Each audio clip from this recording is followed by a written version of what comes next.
శరీరంగా జన్మించినటువంటి ప్రతి మానవుడు కూడా తమ తమ మార్గాలను పూర్తిగా చెరిపి వేసుకుని ఉన్నారని ఆదికాండం 6వ అధ్యాయంలో రాయబడి ఉంది. సమస్త శరీరులు కూడా వారి వారి మార్గములను చెరిపి వేసుకున్నారు. కాబట్టి శరీరులుగా నశించిపోతున్నటువంటి మానవులందరినీ కూడా విమోచించాలని ప్రభువైన యేసుక్రీస్తు ప్రభువారు 2023 సంవత్సరాల క్రితం ఈ లోకంలో జన్మిస్తూ వచ్చినాడు.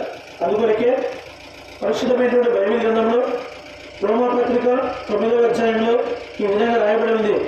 పితరులు వీరి వారు శరీరం బట్టి క్రీస్తు వీరిలో పుట్టిన ఈయన సర్వాధికారి అయినటువంటి దేవుడైంది నిరంతరము స్తోత్రాలుడై ఉన్నాడని పరిశుద్ధమైనటువంటి బైబిల్ గ్రంథంలో రాయబడి ఉంది.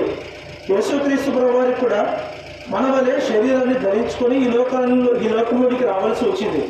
కారణం ఏమిటంటే నీవు నేను మనమందరం కూడా ఈ లోకంలో ఉన్నటువంటి మానవాళ్ళందరూ కూడా శరీరం